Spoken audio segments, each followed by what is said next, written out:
आज का टॉपिक है एक खास स्टाइल से जुड़ा हुआ और वो है कार्विंग टाइल। कार्विंग टाइल क्या होते हैं, बनते कैसे हैं, इनकी खासियत क्या है, ये कहाँ लगाने चाहिए, कहाँ नहीं लगाना चाहिए, ऐसे बहुत सारे सवाल मुझे कमेंट्स में देखने को मिले हैं।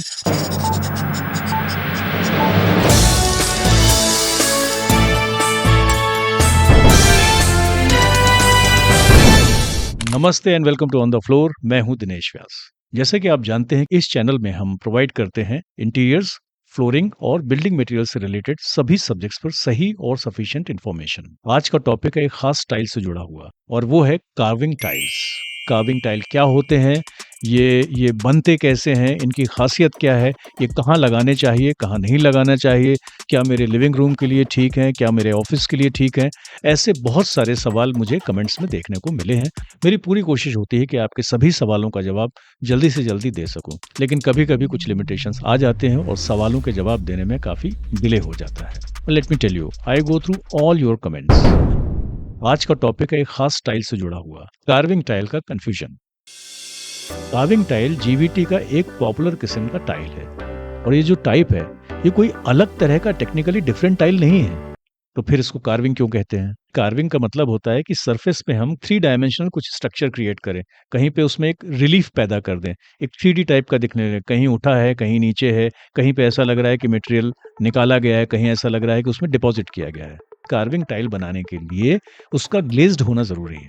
फॉर एग्जाम्पल, ये कार्विंग का इफेक्ट डबल चार्ज टाइल में नहीं होगा या फुल बॉडी टाइल में नहीं होगा, ये सिर्फ ग्लेज्ड विट्रीफाइड टाइल में ही मिलेगा आपको। इनको बनाने की प्रोसेस वही है जो एक आम जीवीटी टाइल की होती है, यानी मैन्युफैक्चरिंग के लिए क्ले, फेल्सपार और क्वार्ट्ज का एक डेफिनेट प्रोपोर्शन तैयार किया जाता है, एक होमोजीनियस पाउडर तैयार किया जाता है, काफ़ी लंबी प्रोसेस है उसकी।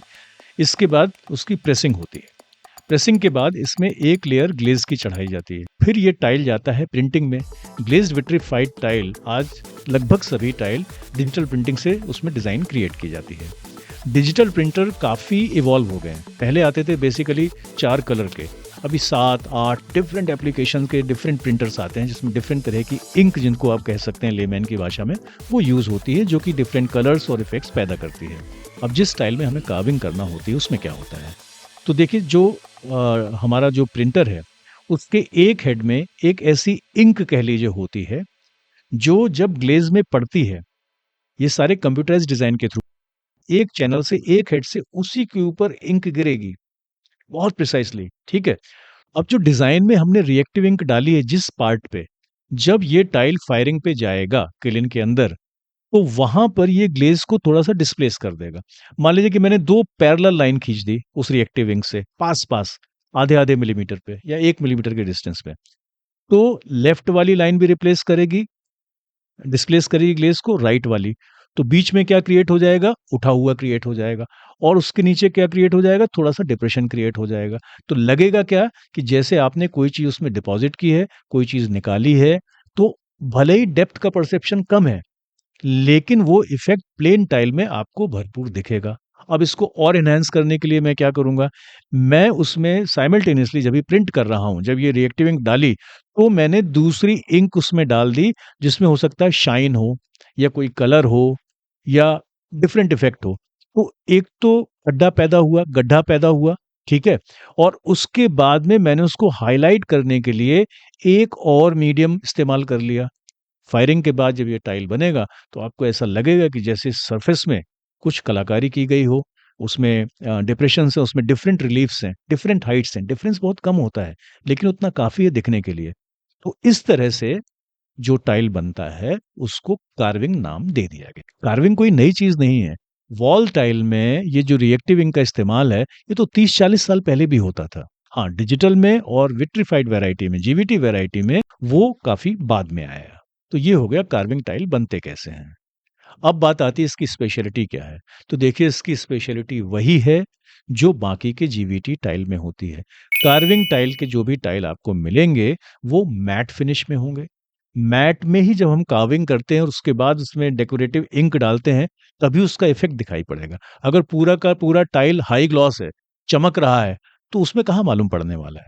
इसलिए आप जब देखेंगे तो कार्विंग टाइल आपको उसकी सतह होगी मैट, लेकिन कुछ पोर्शंस उसके हाइलाइट होंगे जिसमें कार्विंग का इफेक्ट मिलेगा, और कार्विंग के इफेक्ट के साथ में ही उसमें कुछ स्पेशल प्रिंटिंग भी होगी। जैसे एक मार्बल है फॉर एग्जांपल, उसमें मैंने एक वेन को ले लिया, और उस वेन में मैंने रिएक्टिव भी किया उसके साइड में, और साथ में उसको डार्क कलर की एक और इंक यूज कर दी, या कुछ चमकने वाली इंक, लस्टर टाइप का जिसमें इफेक्ट आए, मेटेलिक इफेक्ट आए मान लीजिए, वो भी डाल दिया।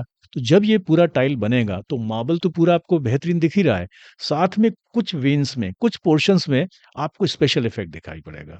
तो भले ही टाइल पूरा मैट है, लेकिन उसमें एक स्पेशल फीचर जुड़ गया। तो कई लोगों को जिनको मैट टाइल बोरिंग लगते हैं, उनको एक इंटरेस्टिंग एलिमेंट मिल जाता है कार्विंग के द्वारा। तो carving tile are not technically different tile. जो भी जिस तरह का जीवीटी टाइल आपने लिया है, और हमने इस पर काफी सारे डिस्कशन किए हैं, उस तरह का जो भी जीवीटी टाइल है, उसकी जो कैरेक्टरिस्टिक्स हैं, उसकी जो परफॉर्मेंस पैरामीटर्स हैं, वैसे ही इसका भी होगा। फर्क सिर्फ एक ही है, और वो है एस्थेटिक्स का, कैसे ये अपीयर होता है, दिखता कैसे है। अब सवाल है कहाँ यूज कर सकते हैं, can I use on my floor? Of course, if you can use matte GVT tile on your floor, carving is just another decoration. Carving से टाइल की कोई भी टेक्निकल प्रॉपर्टी चेंज नहीं हो रही, ना ही उसका कोई धर्म बदल रहा है। साथ में एक अपॉर्चुनिटी भी है। मैन्युफैक्चरर को भी बेचना अच्छा लगता है, नई डिजाइन है, डीलर को भी बेचना अच्छा लगता है, और आपको भी अच्छा लगता है कि आपने कोई प्रीमियम प्रोडक्ट लिया। नेक्स्ट 2 पॉडकास्ट में हम काफ़ी इम्पोर्टेंट सब्जेक्ट पे बात करेंगे, टाइल से जुड़े हुए हैं। एक तो ये है, जो दुनिया का शायद सबसे बड़ा सवाल है, और ख़ासकर इंडिया में, कि हमें जॉइंट क्यों छोड़ना है?